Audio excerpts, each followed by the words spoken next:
All right, in this video I will show you how to compute derivatives of functions quickly using formulas.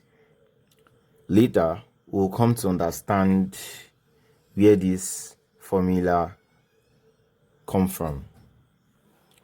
All right, so what is the derivative of a function? So the derivative of a function is simply a measure of how fast the output of the function changes as the input changes. So basically, derivative of a function is just a measure of the rate of change of the output with respect to the input. Now, in this video lesson, as I said earlier, we are going to be dealing with the formula method. So suppose y is equals to x to the n. According to our indices, x is the base, yn is what we call the index, or the exponent, or the power of x. X is the base, yn is the exponent, the index, or the power of x. You get? So y is equals to x to the n. So what does the formula method says? So the formula method says that the derivative of this function will be expressed as dy dx. You get?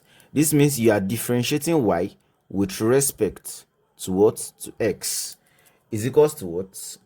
Now, what is the exponent of this base of our x? It is n. You will use it to multiply the expression. Then that will be n multiplied by x to the n. Then you subtract 1 from the power of x. So that will be n minus 1.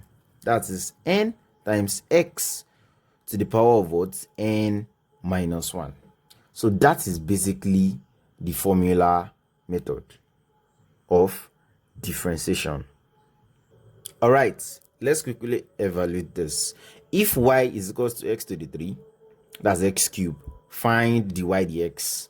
Now let's go, let's get to it.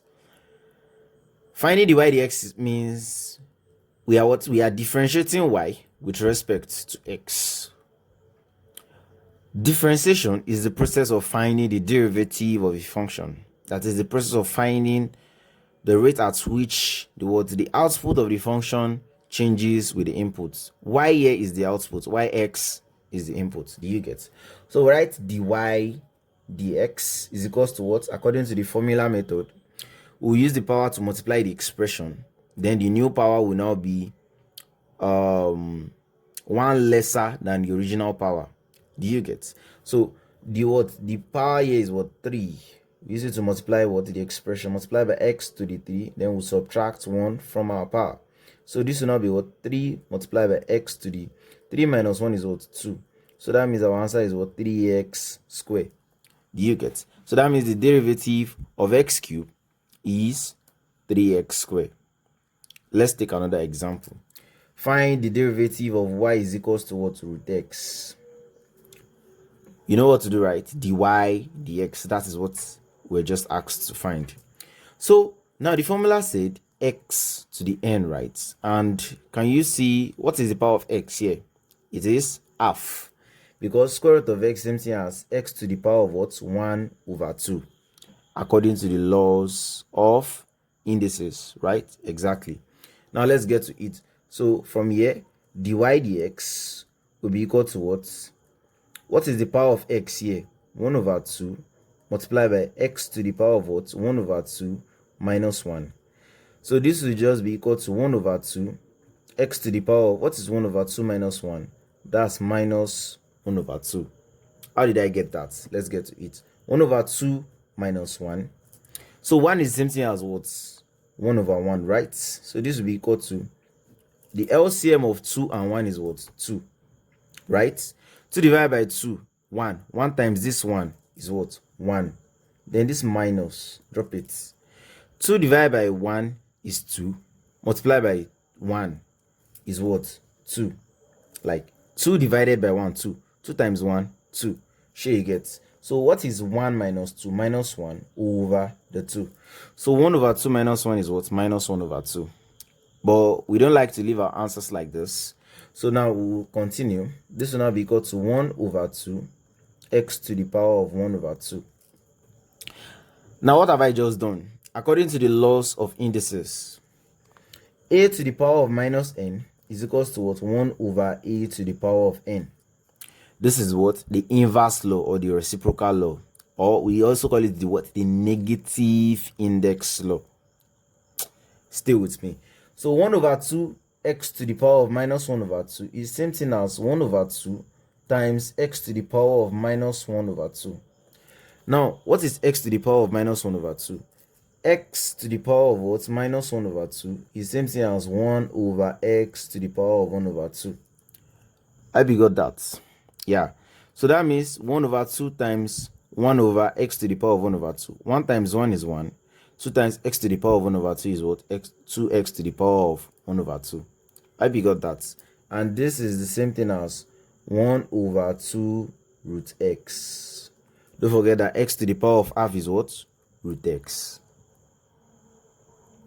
Alright, so someone will say it is getting harder. Well, that is mathematics. It gets more difficult.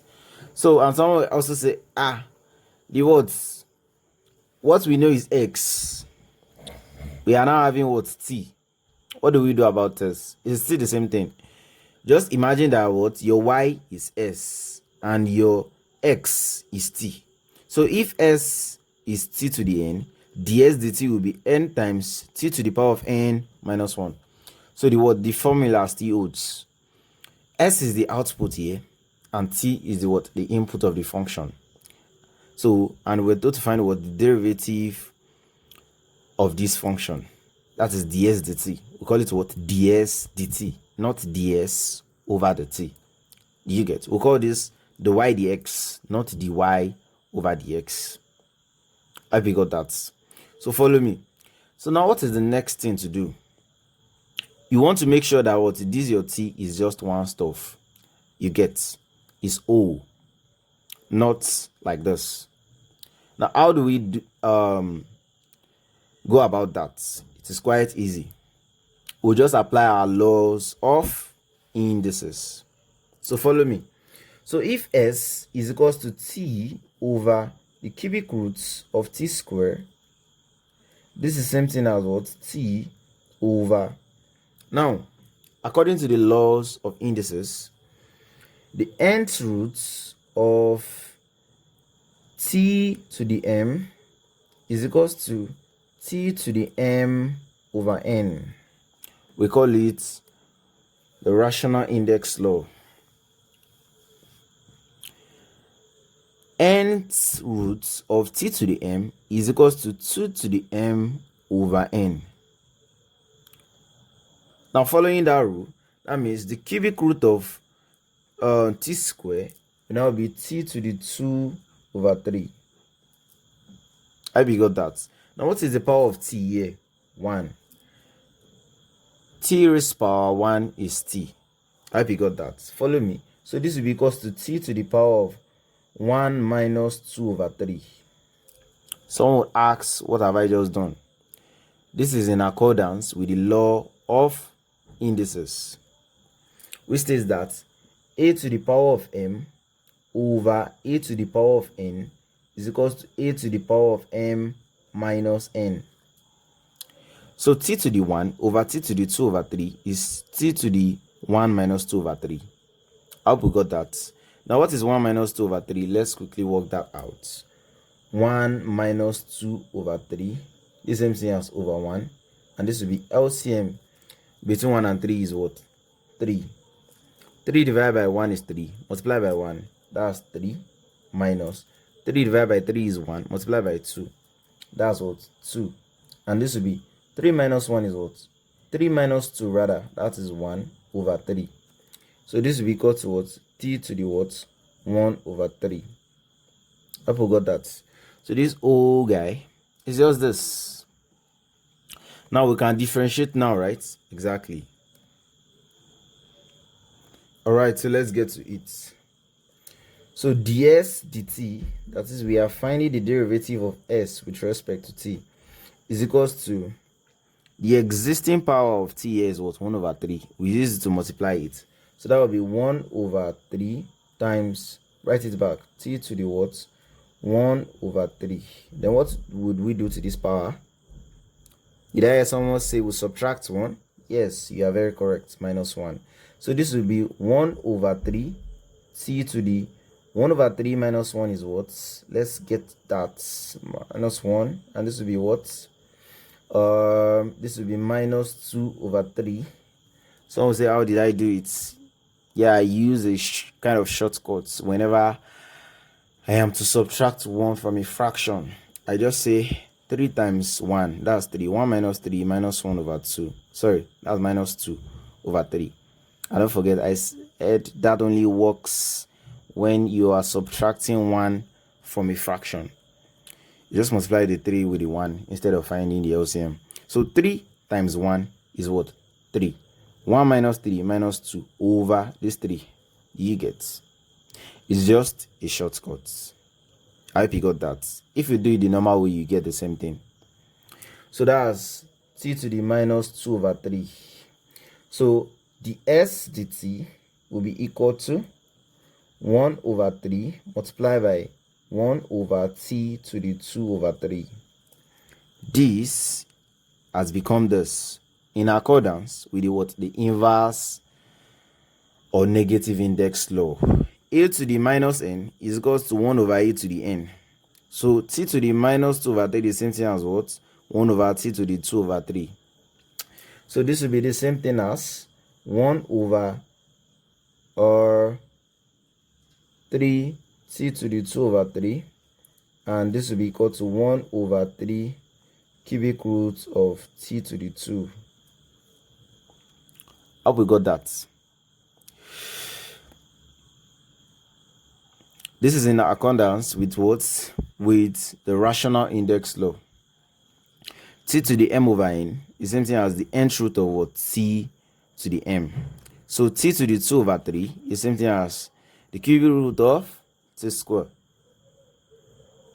Alright, so if y is equals to x, find the y dx. Let's get to it. So what is the power of y here? 1, right?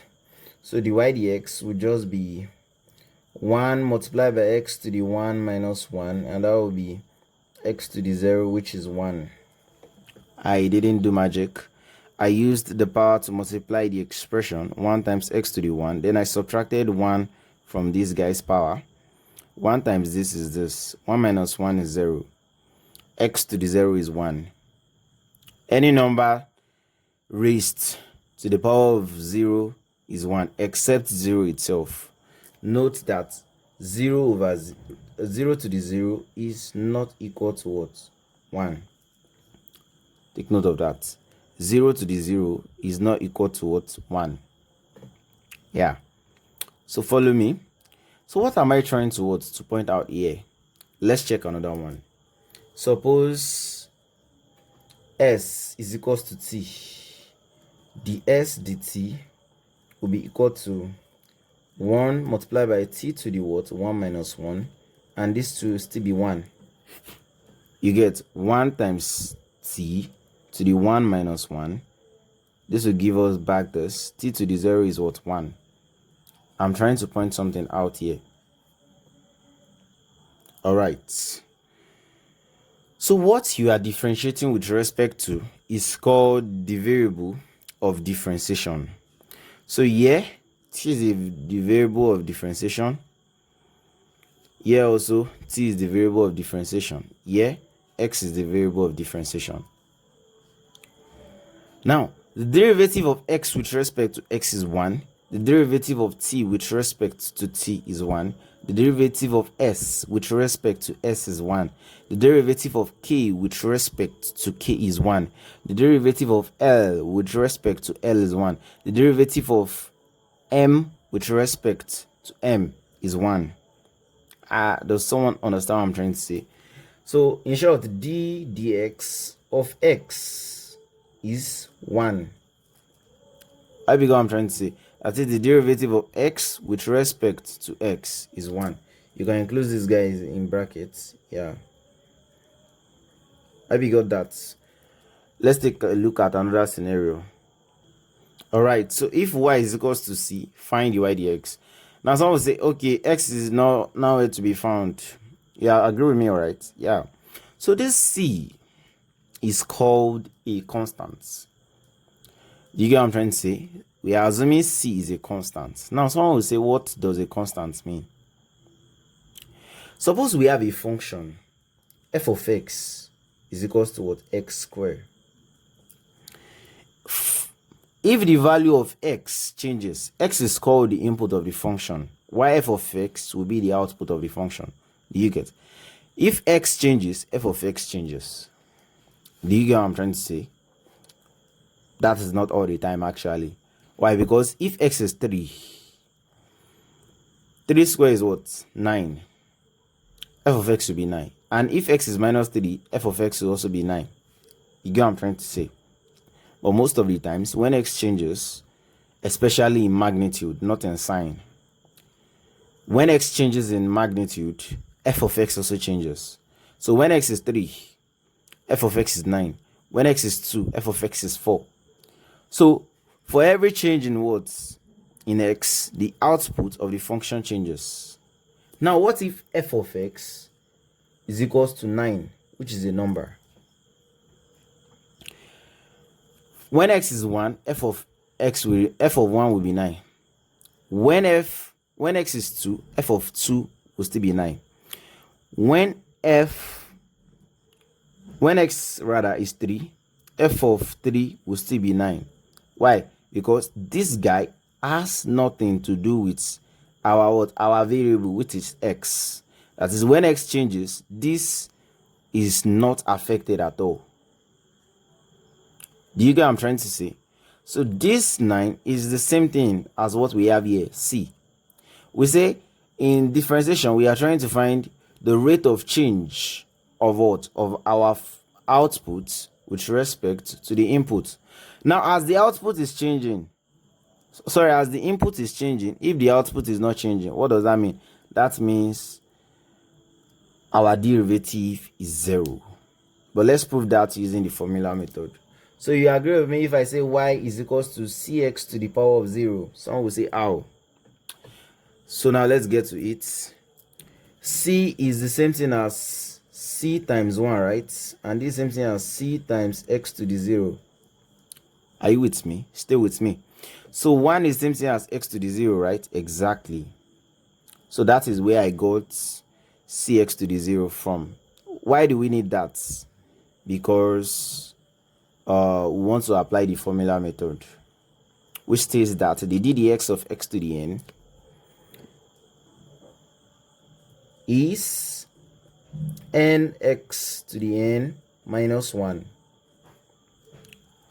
Now there is an important thing or rule that you have to take note here that I'll be using in the next video. Very important. Note that the dx of k times f of x is equals to k times f prime of x. Someone will say, what does this mean? Whenever your function is being multiplied with a constant, k is a constant. What is a constant? A constant is independent of the variable of differentiation. K is a constant here, probably a number. As I just showed you here, that f of 1 will be 9. F of 2 will still be 9. F of 3 will be 9. F of 4 will still be 9. So as what the input is changing, the output is not changing. That is what we call a constant. It is independent of the variable you get of the inputs. I'm sure you can see that the input is not even showing. You get? That is why we actually have x to the 0. So this is actually the same thing as what? 9x to the 0. It has 0 dependence on the what? On the inputs. I hope you get what I'm trying to say. 9 is the same thing as 9x to the 0. Now, this to the 0, this power of 0 is telling us it has 0 dependence on the inputs. That is why it is called a constant. Now, when a what when a constant is multiplying your real function, the derivative of that will be equals to your constant multiplied by the derivative of your real function. And we'll be taking more examples in the next video lesson. So if y is c multiplied by x to the 0, c is a constant, right? So that means the derivative of this guy will be the same thing as c times the derivative of x to the 0. That is what this formula is talking about. What is the derivative of x to the 0? 0 times x to the 0 minus 1, right? And you agree with me that this is actually 0. 0 multiplied by anything is actually 0, right? C times 0 is 0. 0 times x to the minus 1 is still 0. So when y is equals to a constant, the derivative will be 0. All right, so let's quickly evaluate this. Evaluate the ddx of 5, that is the derivative with respect to x of 5, the derivative with respect to x of 1, and the derivative with respect to x of sine squared t minus cos squared t minus pi. Note that t is not a function of x. So what would be the answer? In 3 seconds. Yeah, so the answer of all this is what? 0. If you would say the answer is 0, you are very correct. Why? Because all these guys are constants, which are what? Independent of our variable of differentiation.